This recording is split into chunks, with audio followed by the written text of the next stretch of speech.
Retro Road Trip. A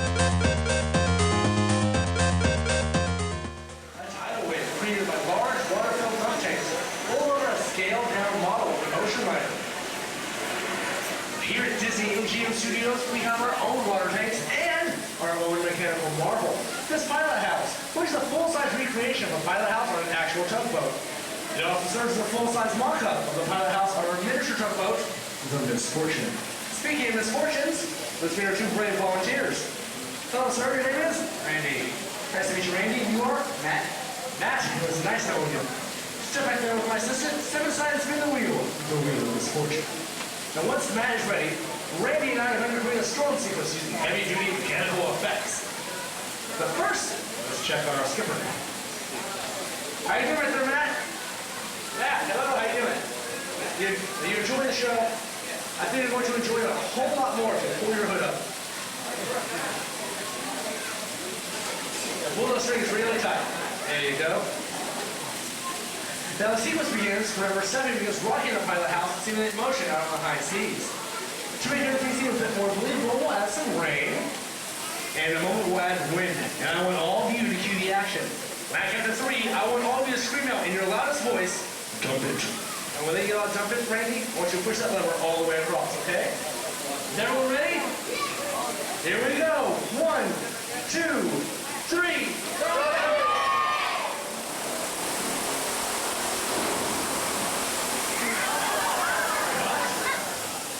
Now we'll take that scene we just shot and edit it together with footage of our miniature tugboat in another water tank using the same wind and rain effects.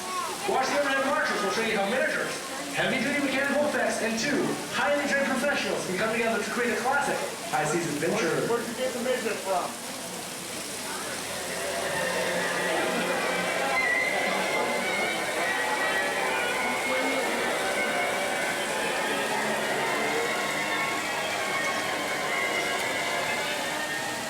I'll say that rain just dumped 400 gallons of water on Matt's head. I'd say he weathered the storm rather well. Let's give him a big round of applause. Now, how else can we use a tank like this? Watch the overhead monitors. See, to recreate a full-scale naval battle like the one you're seeing here could really save a film's budget. That's why we use miniatures like the ones you see here in our tank. But how do we film a miniature? Cutting through the ocean waters? Keep watching, we'll show you how it's done. If we leave our water surface flat, our miniature looks fake. So we have waves. But if the waves are too large, it looks like a toy bobbing around in a bathtub. To get around this, we use large fans to create small, fast-moving waves. Then we slow everything down and get the scene its proper scale. Finally, by the addition of smoke, sound effects, and of course dramatic music, our scene is almost complete. I say almost complete, we're still missing a few things. Things like explosions provided by high-power underwater air cannons. A brave and talented actor. But today we have Randy. And a special effects expert who just recently retired from acting. Randy, it's your turn. You'll be playing Captain Duck, commander of the SS Totally Sinkable, in our action-packed adventure, All Hands on Deck. Are you ready? Here's your scene. You're on patrol in the deepest, darkest regions of the special effects water tank. You notice a battleship off in the distance. Over here, Randy. So you fire a torpedo directly through its bow section. Fire 1, Captain Duck. Nice shot. Unfortunately, Captain Duck, that's one of ours. Planes coming in at 10 o'clock. Duck, Captain Duck.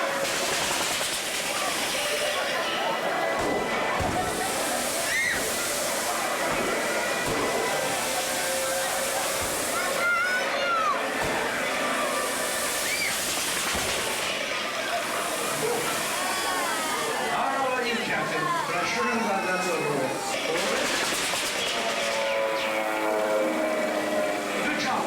We survived our air attack, but get back up there. You're not going to survive the revenge of our skipper. You look out, there are torpedoes aimed from all directions. Fire torpedoes, skipper. They're getting closer and closer. Captain, you're a dead duck.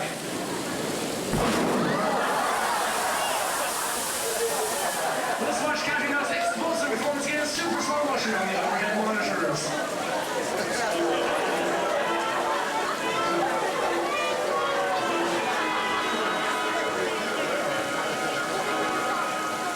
Well, I sincerely say it's been a blast working with both of you. Let's give our volunteers a little thunderous round of applause.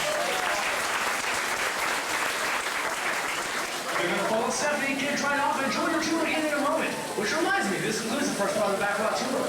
You can now turn to your left, head down the ramps to the Park Warehouse, and board the shuttles back to Catastrophe Canyon. On behalf of Stephanie and myself, my name is Zach. Thanks for coming out and have a nice day. What was the question, sir?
Hey, at this time I would like to officially welcome all of you to the Disney MGM Studios.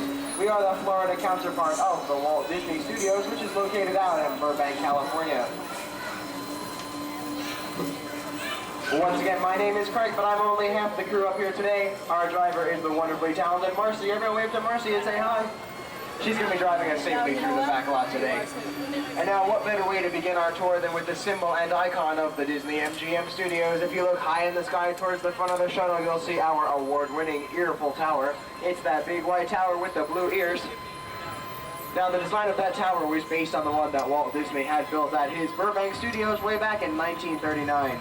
Ours here stands a lucky 13 stories tall, and it's capped off by a pair of those famous Mickey Mouse ears.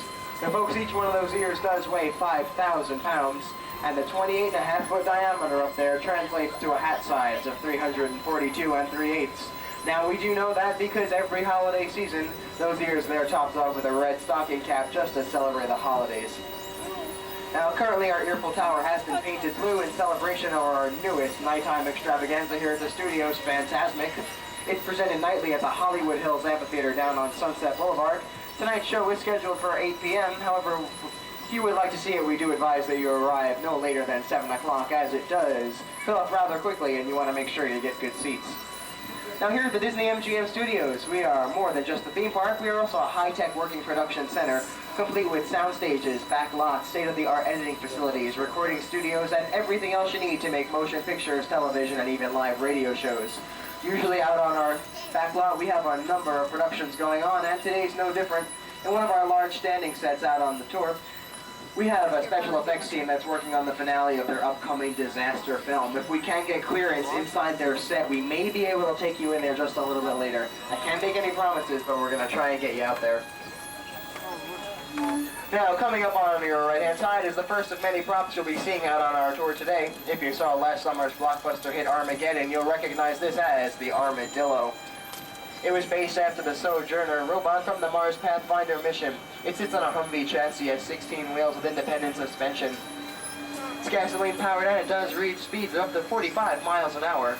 Now, it took a production team of 50 just about 2 months to build it, and it carries a price tag of $1.2 million. Now, there were 2 armadillos that were created for the film, however, only one of them survived the production process. The other one was destroyed, leaving only this one, and we're very proud to have it here at the Disney MGM Studios. Now, folks, if you look off to your left-hand side, you'll see these single-story beige buildings. These are our studio bungalows. Inside, writers, directors, producers, and yes, even the stars meet to go over day-to-day movie business before production ever begins. Currently on our bungalows, we are housing Haxon Films, and they are the producers of the Blair Witch Project. They're currently in there working on their next motion picture. This one's a comedy, however, and it's called Heart of Love. Look for that to be coming out next year. Right now, Marcy's taking us inside our creative costuming department. As you can see, each costume begins as a designer sketch, and some of those sketches can be seen on the walls to our left and right. Those sketches are then given to our talented seamstresses and tailors who turn them into the final costume products as seen in the showcases to your left. Some examples of the costumes we have are Sir Anthony Hopkins' costume from Instinct, costume worn by Harrison Ford in 6 Days, 7 Nights, Robin Williams' costume in Disney's Flubber, Matthew Broderick as Inspector Gadget, and finally a couple of flight suits worn by Ben Affleck and Steve Buscemi in Armageddon. Here in costuming, we employ over 250 talented artists and designers, and every year they create more than 25,000 garments. We're proud to say that makes us the world's largest working wardrobe. Now, coming up on your left, you'll see storage space for Duke City Film and Video. They are our contracted film, lighting, and grip company. They provide all the cameras and equipment that's needed for all the productions out here on our studios. Back over to the right, you'll see some production props from Disney's George of the Jungle, starring Brendan Fraser, including a large elephant back there. That is George's, quote, dog, Chef. One of our newest props we have here is the Shuttle Freedom from Armageddon. It's currently being refurbished for future use in productions. Now, off to the left-hand side is my favorite part of the tour. That's our Scenic Shop. Inside, craftsmen, carpenters, and designers, they work very hard to create and maintain all of the sets found out on our backlot sets and throughout the Walt Disney World Resort theme parks. Now, the great thing about the movies is that they can take you anywhere. From the house next door, to a dangerous canyon, or to the bottom of the ocean. Right now, we're entering an area of our studio which is called the Backlot, where we'll be able to visit all those places that I just mentioned. For example, if we were shooting an undersea adventure, we would head straight for that large green tent. Under that tent, you'll find our underwater special effects tank. It looks a lot like a large swimming pool. However, the bottom is decorated to look like the bottom of the ocean. Director Robert Zemeckis currently filmed portions of his upcoming movie, The House on Haunted Hill, in our underwater special effects tank. That movie stars Jeffrey Rush and look for it to be out later this fall. It's a remake of the 1958 Vincent Price classic. We're now entering a street called Residential Street, where you'll find a number of homes. Now, before you pack your bags and move into any of these homes, be sure you take a look through the house on your right. Yes, I did say through it, because what do you see inside? The backyard. That's because none of these homes have any backs or insides to them. They're called facades, or false fronts, and they're used mainly for exterior and location shoots. All the houses found out here on Residential Street have been used in a production of some sort, whether it be motion picture, television, or commercials. Off to the right-hand side, you will see this brownstone house, number 242. That was the home of Vernon, Ernest Saves Christmas. We're very proud of that film because that was the first motion picture to be filmed entirely here at the Disney MGM Studios way back in 1988, just about a year before we opened to the public. Now, we're coming up on one of our most famous homes. If you look off to your left-hand side, you'll see the single-story Hawaiian-style home with all the ferns in front of it. That was home to the Emmy Award-winning Golden Girls. Dorothy, Blanche, Rosa, and Sophia took residence in that house for just about 7 seasons. However, only the exterior shots were filmed out here in Florida. All the interior footage was filmed on a Hollywood soundstage. Later, it was all edited together to bring you the final scene that took place in Miami, Florida. Now, next door to the Golden Girls, you'll find the home of Alice from the Disney Channel's educational series Adventures in Wonderland. And across the street, we're coming up on the home of Dr. Harry Weston from Touchstone Television's hit sitcom Empty Nest. Now, if you recall, Dr. Harry Weston was the television next-door neighbor to the Golden Girls. However, actually out here on our back lot, he lives across the street. Now, when production teams travel across the country filming on location, They often have to deal with such problems as traffic and crowds. That's why they often prefer to shoot in such places as our back lot, where they can completely control the environment in which they're filming. Now, directly ahead of us is the urban counterpart to Residential Street, and that's our New York Street. It's our largest standing set here at the studios. We'll be taking a better look at it just a little bit later in our tour, but right now Marcy's taking us deeper and deeper into our back lot. Now, some of the greatest parts of the movies these days are those action scenes, and you may wonder what happens to all those cars, boats, planes, and trains after they're shot at, exploded, chased, and blown up. Well, they all end up on our studio Boneyard. Our Boneyard is much like a large outdoor attic where we keep production props after filming has wrapped. Coming up to start with on the right-hand side, you'll see those three large totem heads. They were used in the current film The 13th Warrior starring Antonio Banderas. That's in theaters now. The red and silver spaceship was flown by Christopher Lloyd in Disney's My Favorite Martian. This miniature cattle car, that was used in production filming of Disney's Mighty Joe Young. And coming up, all these military-looking vehicles, the motorcycle, the car, the truck, and the tank, they were all used in director Steven Spielberg's Indiana Jones and the Last Crusade. As we pass by the tank, take a good look at the treads. As you'll see, they're actually made out of foam rubber instead of steel. That's to provide much more safety to all of our actors and stuntmen, including Harrison Ford. Also, we have a couple of mining cars, and those are from Coming up are a number of props from Who Framed Roger Rabbit, the Academy Award-winning film by Disney and Steven Spielberg. The first one is Judge Doom's evil Toontown Ditmobile, in which he tried to wipe out all the tunes in Toontown. Behind that, you'll see the orange Pacific Electric trolley car. It's actually just a modified city bus. Fiberglass trolley wheels have been placed over the bus's radial tires to provide some of that movie magic. Now, next from Roger Rabbit, these three blue cars were all used to represent one car at different stages of destruction. Guess which one was driven by Roger Rabbit himself? Now, that yellow helicopter can currently be seen over at Epcot in Universe of Energy's Ellen's Energy Adventure starring Bill Nye the Science Guy. The blue helicopter cockpit, that was from Blue Thunder. We have these two prop planes from the Rocketeer. This long black speedboat is from The 100 Lives of Blackjack Savage, a television series produced by the Disney Channel. A couple of spaceships are from Starship Troopers, and that space pod, that's Max from Flight of the Navigator. Now, folks, if you take a look across the canal, you'll see a real backstage view of Residential Street. As you can see, those houses really are just fronts, and no architectural details such as the shingles don't go any further beyond what the camera needs to see. By building only what's in camera range, we achieve an old Hollywood movie trick called saving money. Oh, okay, great. Well, Marcy has just informed me that we have gotten clearance inside to this standing set where they've been working on those special effects shots all afternoon. They are in between takes now, which is why we're allowed to take our tour shuttle on inside. This is an active set, and once they need to begin filming, we're going to have to leave pretty quickly. We're going to be driving over a pretty bumpy bridge, so make sure you hang on to all your personal belongings, including cameras, purses, and any small children that you may have grown attached to. And remember to please remain seated at all times. Now, this set was modeled after the canyons found out in Southern California, and it took our production team just about 6 months to build it. That's a pretty long time just for one set. But if you consider how long it would take Mother Nature to create the same thing, 6 months really isn't that bad at all. But take a look across the canyon, you'll see that large tanker truck. It was once found out in our studio Boneyard. However, once the production coordinator told us that they needed it for the scene, we had to have it hoisted over the canyon in a large crane since there was no way to drive it across. We do have a couple of moments in here before they begin shooting again. So we're going to stop and let you folks take a couple of pictures out here. Now, earlier this morning, one of the scenes that they were filming called for a torrential downpour, and since it didn't look like Mother Nature was going to be of any help, the special effects team actually had to create their own rain. Now, that's part of the great things of shooting out here in a back lot. Oh, okay. Well, that's an example of that rain that I was just mentioning. It's created by high-pressure water spout, which we have built on top of the canyon outside of camera range.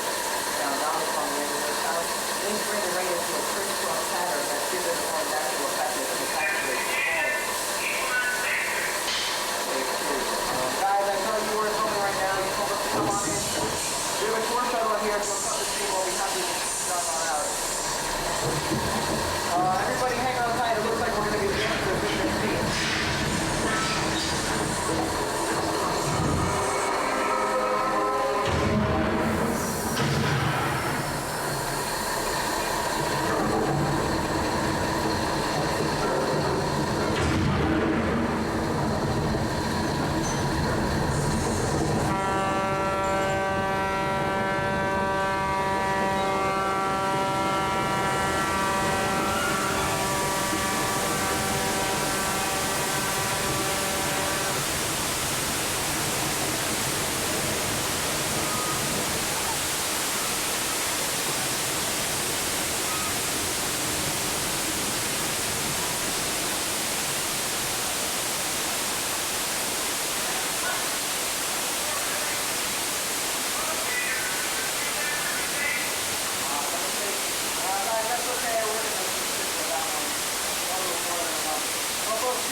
take us on out of here. We're all here whenever you are. Okay, here we go. Folks, now that you have survived, we're going to take you behind the scenes to show you just how all these special effects are done. Now be sure to take a good look at the canyon as we pass on through it, because it does look entirely different from a backstage perspective.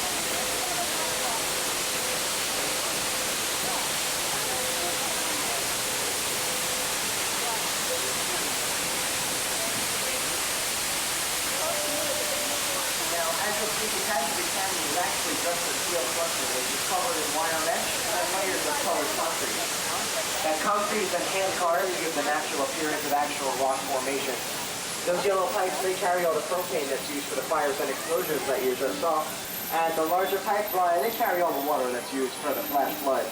Now, those floods happen when we open the doors to 3 large holding tanks, which then send more than 70,000 gallons of water hurtling towards our helpless shuttle.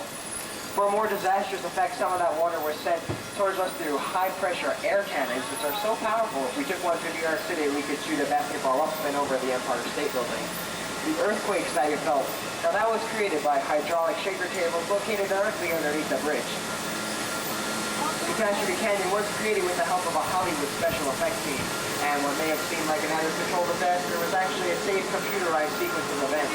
The entire show can be reset and recycled in just about 3 minutes, which is the perfect amount of time on a busy day here in the studios for the next shuttle load full of visitors to head on in. Okay, folks, now from the Southern California canyons to the New York City sidewalks, all in the blink of a movie eye. Hang on, we'll be there in just a few moments.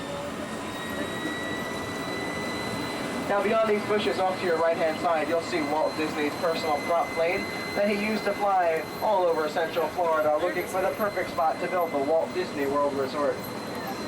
It was known to airports all over the world as the 234 Mickey Mouse.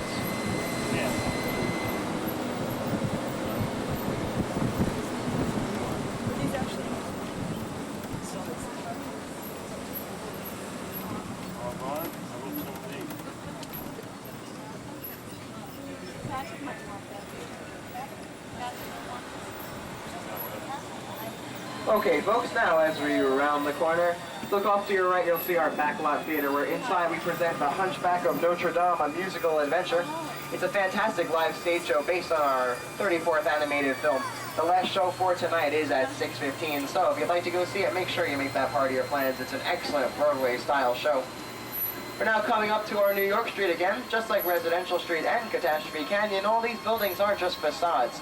They have been built with Florida weather in mind and can withstand hurricane-force winds up to 100 miles an hour. So that's a pretty amazing feat, considering these buildings are made up of styrofoam, fiberglass, and then a thin layer of concrete just for texture. They're then painted and aged to make it look as though they've been sitting here for ages. Now, as we pass through the Washington Square Arch, be sure you take a look down there at our New York City skyline. All of those buildings at the very dead end are just two-dimensional painted flats, much like billboards.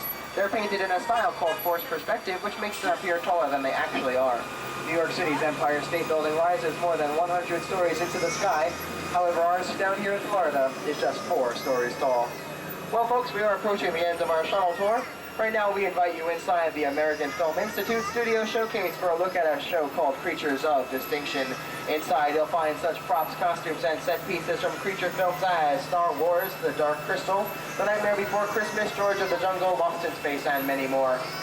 Hang on tight, we're going to be coming to a full stop in just a few seconds. At that time, make sure you grab all your personal belongings. You'll be exiting out these big red doors. On behalf of myself, Craig, your driver, Marcy, that's Aaron out there on the dock. We hope you had a great time at the Backlot Tour, and enjoy the rest of your night here at the Disney MGM Studios. Have a great night, everybody.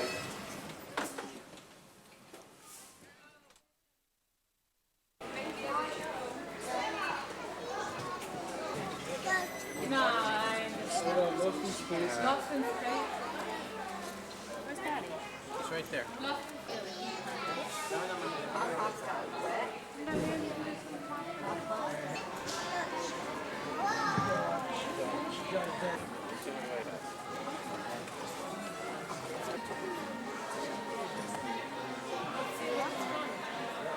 Let's go. No, was it?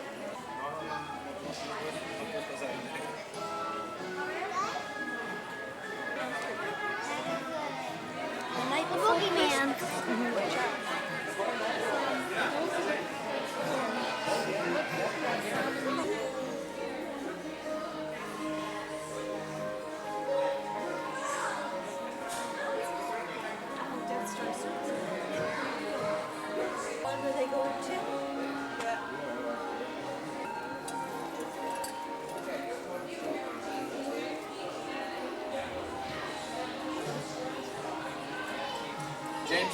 no. Come over here. Toy Story. Come over here. Who is it? Monster, some monster. Come on. Devin, over here. Monster.